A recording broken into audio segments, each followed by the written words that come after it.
ಎಲ್ಲರಿಗೂ ನಮಸ್ಕಾರ. ದಯವಿಟ್ಟು ಯಾರ್ಯಾರ ಮನೆಯಲ್ಲಿ ಮಕ್ಕಳು ಅಡಿಕ್ಟ್ ಆಗ್ಯಾರಲ್ರಿ, ಆ ಎಲ್ಲ ತಂದೆ ತಾಯಿ ಈ ವಿಡಿಯೋನ ಜರೂರು ನೋಡ್ರಿ. ಇಲ್ಲೇ ನಮ್ಮ ಹತ್ರ ಒಂದಿಷ್ಟು ಒಂದು ಬೇರೆ ಭಾಷೆಯಲ್ಲಿದ್ದಂಥ ಒಂದಿಷ್ಟು ಕ್ಲಿಪ್ ಬಂದಿದ್ದು, ಅದು ನಿಮಗೂ ಹೆಲ್ಪ್ ಆಗಲಿ ಅನ್ನೋ ಉದ್ದೇಶದಿಂದ ನಾನು ಇಲ್ಲಿ ಕನ್ನಡದಲ್ಲಿ ಹೇಳತ್ತೀನಿ ನೋಡ್ರಿ. ಈ ಮಕ್ಕಳು ಮೊಬೈಲಿಗೆ ಅಡಿಕ್ಟ್ ಆದಂಥ ಮಕ್ಕಳು ಅಡ್ಮಿಟ್ ಆಗ್ಯಾರ. ಇಲ್ಲೇ ಅವ್ರ ಆ್ಯಕ್ಷನೂ ಬೇರೆ ಐತಿ, ಅವರೊಂದು ಸ್ಥಿತಿನೂ ಸರಿಯಾಗಿಲ್ಲ.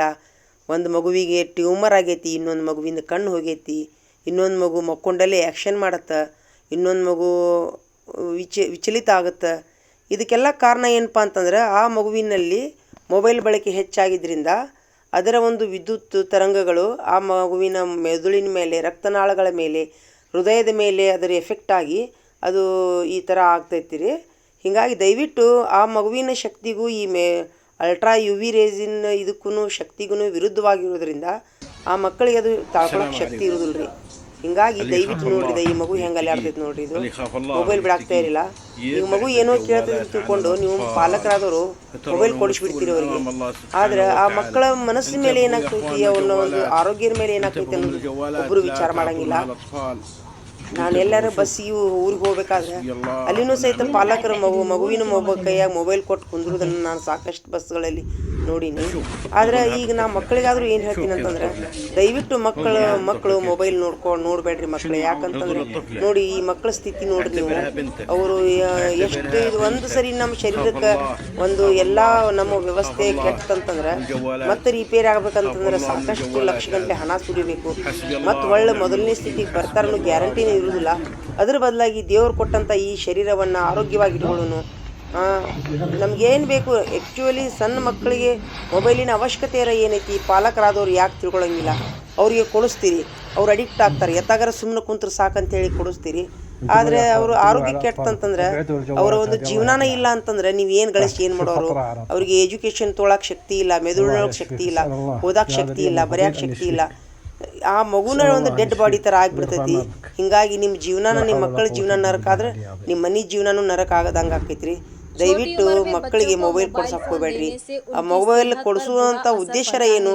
ಅವ್ರಿಗೆ ಅಜ್ಜಿ ತಾತನ ಕತಿ ಹೇಳೋದಾಗಿರಲಿ, ಮೊದಲಿನ ಕಾಲದೊಳಗೆ ಹೆಂಗೆ ಮನೆ ಹಿರಿಯರು ಅವ್ರ ಜೋಡಿ ಇರ್ತಿದ್ದಿಲ್ಲ, ಹಂಗೆ ನೀವು ಮನೆಯಲ್ಲಿ ಹಿರಿಯರನ್ನ ಇಟ್ಕೊಳ್ಳೋರಿ. ಮಕ್ಕಳಿದ್ದವರು ಮನೆಯಲ್ಲಿ ಹಿರಿಯರ ಜೋಡಿ ಅವ್ರಿಗೆ ವ್ಯವಹಾರ ಮಾಡಿಸ್ರಿ, ಅವ್ರಿಗೆ ಕತ್ತಿ ಹೇಳಿಸ್ರಿ. ಅದ್ರ ಬದಲಿ ಮನೆಯಲ್ಲಿ ಯಾರು ಹಿರಿಯರು ಇರ್ಲ ಕಾರಣ ಆ ಮಕ್ಕಳು ಮೊಬೈಲಿಗೆ ಅಡಿಕ್ಟ್ ಆಗ್ತಾರೆ. ಅದು ಒಂದು ಟ್ರೆಂಡ್ ನಡೆದು ಬಿಟ್ಟೈತ್ರಿ ಈಗ. ಹಿಂಗಾಗಿ ಎಷ್ಟು ನಾವು ಮೊದಲಿನ ಸಂಸ್ಕೃತಿಯನ್ನು ಮರ್ಕೊಂತ ಹೋಗ್ತೀವಲ್ಲ, ನಮ್ಮ ಮನೆಯೂ ನರಕ ಆಗ್ತೈತೆ. ನಾಲ್ಕು ಇವೆಲ್ಲ ವಿಡಿಯೋನ ಸಾಕ್ಷಿ ಅದಾವ್ರಿ. ಮನೆಯಲ್ಲಿ ಹಿರಿಯರು ಇರ್ತಾರ, ಅತ್ತಿ ಮಾವ ಇರ್ತಾರ, ನಮ್ಮ ಜೋಡಿ ಅವ್ರು ಸೆಟ್ ಆಗುದಿಲ್ಲ ಅಂತ ಅವ್ರನ್ನ ನಾವು ಮನೆ ಬಿಟ್ಟು ಓಡಿಸ್ತೀವಿ. ಅವರು ಈಗ ಮಕ್ಕಳು ಮತ್ತೆ ಏನು ತಮಗೂ ಮಾತಾಡಕ್ಕೆ, ಮಕ್ಕಳ ಜೋಡಿ ಮಾತಾಡಕ್ಕೆ ಟೈಮ್ ಇಲ್ಲ. ಹಿಂಗಾಗಿ ಮಕ್ಕಳು ಮೊಬೈಲಿಗೆ ಅಡಿಕ್ಟ್ ಆಗ್ತಾವೆ. ಅದ್ರ ಬದಲಿ ನಾವು ಮೊದಲಿನ ಸಂಸ್ಕೃತಿಯನ್ನು ಯಾಕೆ ಉಳಿಸ್ಕೋಬಾರ್ದು? ಮಕ್ಕಳಿಗೆ ಪ್ರೀತಿ ವಿಶ್ವಾಸ ತೋರುವಂಥ ಅಜ್ಜಿ ಮನೆಯಲ್ಲಿ ಇರಬೇಕು. ನೀವು ಸಹಿತ ಮಕ್ಕಳಿಗೆ ಒಂದಿಷ್ಟು ದಿನಕ್ಕೆ ಒಂದಿಷ್ಟು ಸಮಯ ಕೊಡಬೇಕು. ಹಿಂಗಾದಾಗ ಮಕ್ಕಳು ಏನಾಗ್ತವೆ, ಮೊದಲನೇದಾಗಿ ಅವ್ರಿಗೆ ಮೊಬೈಲ್ ಕೊಡಿಸುವಂಥ ಅವಶ್ಯಕತೆನೇ ಇಲ್ರಿ. ಕೊಡಿಸಿದ್ರಂದ್ರೆ ಆ ಮಕ್ಕಳು ಈ ಥರ ಅಡಿಕ್ಟ್ ಆಗ್ತಾವೆ. ನೋಡ್ತೀರಿ ನೀವು ವಿಡಿಯೋದೊಳಗೆ, ಆ ಮಕ್ಕಳು ಮೊಬೈಲ್ ಬಿಡಾಕ್ತಾ ಇರಲಿಲ್ಲ, ಕೈಯೊಳಗಿನ ಮೊಬೈಲ್ ಬಿಡಾಕ್ತಾ ಇರಲಿಲ್ಲ, ಮಕ್ಕೊಂಡಲ್ಲಿ ಮೊಬೈಲು. ಅವನ ಸ್ಥಿತಿ ಏನಾಗ್ತೈತಿ ರೀ. ದಯವಿಟ್ಟು ಮಕ್ಕಳು ನೋಡ್ರಿ ಈ ವಿಡಿಯೋನ, ಪಾಲಕರು ನೋಡ್ರಿ. ನೋಡಿ ದಯವಿಟ್ಟು ಮುಂದಿನ ದಿನಗಳಲ್ಲಿ ಆದರೂ ಆ ಮಕ್ಕಳ ಜೀವ ಉಳಿಲಿ ಅನ್ನೋದೇ ನನ್ನದೊಂದು ಕಳಕಳಿಯ ವಿನಂತಿ ನೋಡ್ರಿ. ಆಮೇಲೆ ನಾನು ಇನ್ನೊಂದು ನಮ್ಮ ಸರ್ಕಾರದವರಿಗೂ ನಾನು ಇನ್ನೊಂದು ವಿನಂತಿ ಮಾಡ್ಕೊತೀನಿ ರೀ. ಈ ಕೆಟ್ಟ ಗೇಮ್ಗಳನ್ನು ಬ್ಯಾನ್ ಮಾಡ್ಬೇಕ್ರಿ. ಯಾಕಂತಂದ್ರೆ ಕೆಲವೊಂದಿಷ್ಟು ಗೇಮ್ಗಳು ಮಕ್ಕಳನ್ನ ಹುಚ್ಚರನ್ನಾಗಿ ಮಾಡಾಕುಂತಾವು. ಅದರ ಅವಶ್ಯಕತೆ ಇಲ್ಲ. ಈಗ ಏನಪ್ಪಾ ಅಂತಂದ್ರೆ ಅವ್ರ ಮೆದುಳಿಗೆ ಒಂದು ಬುದ್ಧಿ ಕಸರತ್ತು ಕೊಡುವಂಥ ಒಳ್ಳೆ ಏನಪ್ಪಾ ಅಂದ್ರೆ ಶಾಲೆಯಲ್ಲೇನ ಕಸರತ್ತು ಆಗಬೇಕು. ಅದ್ರ ಮೊಬೈಲ್ನೊಳಗೆ ಅದನ್ನು ಅವ್ರಿಗೇನು ಮೆದುಳಿನ ಕಸರತ್ತು ಮಾಡಕ್ಕೆ ಹೋಗಿ ಅವ್ರ ಇಡೀ ಶರೀರದ ಅಂಗಾಂಗಗಳ ಮೇಲೆ ಎಫೆಕ್ಟ್ ಆಕೈತಿ. ಅದರಲ್ಲಿರುವಂಥ ಯು ವಿ ರೇಸು ಶರೀರದ ಎಲ್ಲ ಆರ್ಗನ್ಸ್ ಮೇಲೆ ಎಫೆಕ್ಟ್ ಆಗಿ ರಕ್ತ ಸಂಚಾರಕ್ಕೆ ಕುಂಠಿತ ಆಗ್ತೈತಿ. ದಯವಿಟ್ಟು ಇಂಥ ಕೆಟ್ಟ ಗೇಮ್ಗಳನ್ನು ಸರ್ಕಾರದವರು ಬ್ಯಾನ್ ಮಾಡಿದ್ರೆ ಮಕ್ಕಳು ಎಷ್ಟೊಂದು ಮಕ್ಕಳ ಜೀವನ ಉಳಿತೈತೆ ಅನ್ನೋದು ಇದು ಒಂದು ನನ್ನ ಕಳಕಳಿಯ ವಿನಂತಿ ನೋಡ್ರಿ. ಸಾಧ್ಯ ಆದ್ರೆ ಬ್ಯಾನ್ ಮಾಡಿದ್ರೆ ಭಾಳ ಚಲೋ ಆಕೈತೆ ಅಂತೇಳಿ ದಯವಿಟ್ಟು ಈ ವಿಡಿಯೋ ಎಲ್ಲರಿಗೂ ಶೇರ್ ಮಾಡಿರಿ, ಮಕ್ಕಳಿಗೆ ಶೇರ್ ಮಾಡಿರಿ. ಮಕ್ಕಳೇ ದಯವಿಟ್ಟು ಈ ವಿಡಿಯೋ ನೋಡಿದ್ರೆ ಅಂದರೆ ನೀವು ಜಾಣರಾಗ್ತೀರಿ, ಯಾವುದೇ ಥರದ ನಿಮ್ಮ ಒಂದು ಜೀವನವನ್ನು ಉಳಿಸ್ಕೊಳ್ತೀರಿ ಅನ್ನೋದೇ ನನ್ನದೊಂದು ಕಳಕಳಿ ವಿನಂತಿ ರೀ. ನೋಡ್ರಿ, ಇವನಿಗೆ ಬ್ರೈನ್ ಟ್ಯೂಮರ್ ಆಗೈತಿ. ಏನು ಬಂತು ನಮಗೆಲ್ಲ ಬಂದ ಮೇಲೆ ನಾವು ಜೀವನ ಬದುಕ್ಯಾರ ಏನು ಮಾಡೋದು? ತಂದೆ ತಾಯಿ ಬಡವ್ರು ಇದ್ರಂದ್ರೂ ಅವ್ರ ಜೀವನ ಮುಗ್ದ ಹೋತು. ಬಟ್ಟಿ ಕಟ್ಟಿ ಒಂದು ಹೊತ್ತಿಗೆ ಊಟನೂ ಕೊಡುವಂಥ ಶಕ್ತಿ ಇರಲಾರ್ದಂಥ ತಂದೆ ತಾಯಿ ಇಂಥ ದೊಡ್ಡ ದೊಡ್ಡ ಜಡ್ಡುಗಳು ಇಂತಿಂಥ ದೊಡ್ಡ ದೊಡ್ಡ ರೋಗಗಳು ಬಂದ್ರಂದ್ರೆ ಅವ್ರು ಆಸ್ಪತ್ರೆಗಾರ ಎಲ್ಲಿಂದ ತೋರಿಸ್ಬೇಕು? ಹಣಾರ ಎಲ್ಲಿಂದ ಬರ್ತೈತೆ ಅವ್ರಿಗೆ? ಈಗ ನೋಡ್ರಿ, ಉದಾಹರಣೆಗಾಗಿ ನಮ್ಮ ಸರ್ಕಾರಿ ಶಾಲೆ ಮಕ್ಕಳು ಊಟ ಯಾಕೆ ಮಾಡಿಲ್ಲಪ್ಪ ಅಂತಂದ್ರೆ ನಮ್ಮವ್ವಾರ ಶಾಲೆ ಊಟ ಐತಂತೂ ಹೋಗಂತ ಹೇಳಿ ಕಳಿಸಿದ್ರಿ ಅಂತಂತೀರಿ. ಆದ್ರೆ ಮಕ್ಕಳಲ್ಲಿ ಮೊಬೈಲ್ ಕೊಡಿಸಿದ್ರೆ ಅವ್ರಿಗೆ ಲಕ್ಷ ಹಾಕಿ ದವಾಖಾನಿಗೆ ಯಾವಾಗ ತೋರಿಸುವರು ನೀವು? ನಿಮ್ಮ ಮಗುವಿನ ಜೀವನನ ಹಾಳಾಕೈತಿ. ಮಗುವಿನ ಜೀವನ ಹಾಳಾತಂದ್ರೆ ನಿಮ್ಮ ಮನೆ ಮಂದಿ ನಮ್ಮ ನೆಮ್ಮದಿ ಸಂತೋಷ ಹೋಗುತ್ತೆ. ಮಕ್ಕಳು ಇರ್ಲಾರ್ದಂಥ ಜೀವನ ಎಂತಾದ್ರಿ ಅದು? ದಯವಿಟ್ಟು ಪಾಲಕರೇ ಮತ್ತು ಮಕ್ಕಳಿಗೆ ಎಚ್ಚೆತ್ಕೊಳ್ಳಿ ಅಂಥೇಳಿ ನಂದೊಂದು ಕಳಕಳಿಯ ವಿನಂತಿರಿ. ಸಣ್ಣ ಮಕ್ಕಳ ಸ್ಥಿತಿ ಇದು ಆದ್ರೆ ದೊಡ್ಡ ಕಾಲೇಜಿನ ಮಕ್ಕಳ ಸ್ಥಿತಿ ಅಂತೂ ಇನ್ನೂ ಬೇರೆ ಆಗ್ತೈತೆ ರೀ. ಅವ್ರಿಗಂತೂ ಒಂದು ಜೀವನ ರೂಪಿಸ್ಕೊಳ್ಳುವಂಥ ಒಂದು ಸಮಯ ರೀ ಅದು, ಅತ್ಯಮೂಲ್ಯ ಸಮಯ.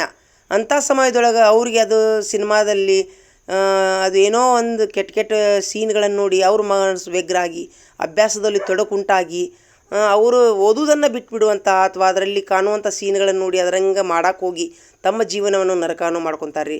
ಟೋಟಲ್ ಇದು ಮೊಬೈಲ್ ಎಷ್ಟು ಒಳ್ಳೇದೈತಲ್ರಿ ಅಷ್ಟೇ ಕೆಟ್ಟದ್ದು ಐತಿ. ಹೀಗಾಗಿ ಯಾವುದಾದ್ರೂ ಮಿತಿ ಅಂತ ಇರ್ಬೇಕು ರೀ. ಮಿತಿ ಇರ್ಲಿಕ್ಕಂತಂದ್ರೆ ಅಪಾಯ ಕಟ್ಟಿಟ್ಟ ಬುತ್ತಿ. ಹೀಗಾಗಿ ಈಗ ಗುಳಿಗಿನೂ ನೋಡ್ರಿ, ಈಗ ಒಂದು ಗುಳಿಗೆ ತೊಗೊಳ್ಳೋ ಬದಲು 2 ಗುಳಿಗೆ ತೊಗೊಂಡ್ರೆ ನಾವು ಇಹಲೋಕ ತ್ಯಜಿಸ್ತೀವಿ. ಅದೇ ಒಂದು ಗುಳಿಗೆ ತೊಗೊಂಡ್ರೆ ನಾವು ಭೂಮಿ ಮೇಲೆ ಸ್ವರ್ಗವನ್ನು ಆನಂದಿಸ್ಬೋದು. ನೋಡಿರಿ ಹೆಂಗೆ ಒದ್ದಾಡ್ತಾವೆ ನೋಡ್ರಿ ಈ ಹುಡುಗಿ. ಅದು ಒಂದು ಅಡಿಕ್ಟ್ ಆಗಿದ್ದು ಒಂದು ಇದು ರೀ ಅದು. ಈ ಮಗು ನೋಡಿದ್ರೆ ಇವನಿಗೆ ಇದೊಂದು ಬೇರೆನ ಇದು ರೀ. ನೋಡಿರಿ ಹೆಂಗೆ ಮಾಡ್ತಾನೆ ನೋಡ್ರಿ ಅವ. ಇವೆಲ್ಲ ಮೊಬೈಲಿಗೆ ಅಡಿಕ್ಟ್ ಆದಂಥ ಮಕ್ಕಳು ಇದು. ಹೀಗಾಗಿ ಒಂದು ವಿಡಿಯೋ ಎಲ್ಲರಿಗೂ ಹೆಲ್ಪ್ ಆಗಲಿ ಅನ್ನುವಂಥ ಉದ್ದೇಶದಿಂದ ನಾನು ಇದನ್ನು ತೋರ್ಸಾಕೊಂತೀನಿ ನೋಡಿರಿ. ದಯವಿಟ್ಟು ಮಕ್ಕಳಿಗೆ ತೋರಿಸ್ರಿ, ಪಾಲಕರು ನೋಡಿರಿ ಅಂಥೇಳಿ ನಂದೊಂದು ಕಳಕಳಿಯ ವಿನಂತಿ ರೀ.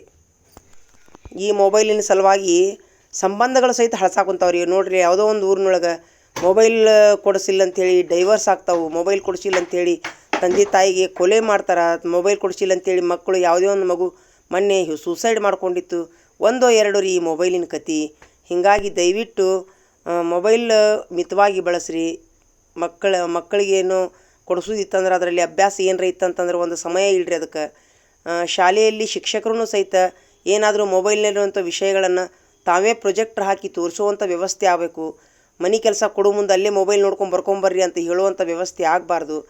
ಪ್ರತಿಯೊಂದು ಶಾಲೆಯಲ್ಲಿ ಪ್ರೊಜೆಕ್ಟ್ರ್ ಇದ್ದು ಅದರಲ್ಲಿ ಏನರ ವಿಷಯ ಇದ್ದು ಅಂತಂದ್ರೆ ಪ್ರೊಜೆಕ್ಟ್ರ್ ಮೂಲಕ ಮಕ್ಕಳಿಗೆ ತಿಳಿಸುವಂಥ ವಿಚಾರ ಆತಂದ್ರೆ ಅದು ಈ ಥರ ಅಡಿಕ್ಟ್ ಆಗೋದಿಲ್ಲ ರೀ. ಯಾಕಂತಂದ್ರೆ ನೀವು ಮಕ್ಕಳಿಗೆ ಅಭ್ಯಾಸವನ್ನು ಮೊಬೈಲಲ್ಲಿ ಹೇಳಿದ್ರಂದ್ರೆ ಆ ಅಭ್ಯಾಸ ನೋಡುವ ಬದಲಿ ಮಕ್ಕಳು ಮತ್ತಿನ್ನೇನೋ ಕಂಡ ತಕ್ಷಣ ಅಭ್ಯಾಸ ನೋಡೋದ್ರ ಜೊತೆಗೆ ಅದು ಬೇರೆನೂ ಕಲ್ಕೊತಾವು. ಆಮೇಲೆ ಅಲ್ಲಿ ಗೇಮ್ ಆಡ್ತಾವೆ. ಯಾಕಂದ್ರೆ ಅವ್ರ ಬೆರಳುಗಳು ಬೇರೆ ಕಡೆ ಆಡ್ತಾವೆ ರೀ. ಹೀಗಾಗಿ ಅವರು ಮೊಬೈಲಿಗೆ ಅಡಿಕ್ಟ್ ಆಗುವಂಥ ಚಾನ್ಸ್ ಇರುತ್ತೆ. ದಯವಿಟ್ಟು ಶಿಕ್ಷಕರಾದವರು ಪಾಲಕರಾದವರು ಎಚ್ಚೆತ್ಕೊಳ್ಬೇಕು, ಮಕ್ಕಳಿಗೆ ಮೊಬೈಲ್ ಕೊಡುವಂಥ ಮೊದಲು ಅಂಥೇಳಿ ನಂದೊಂದು ವಿನಂತಿ ರೀ.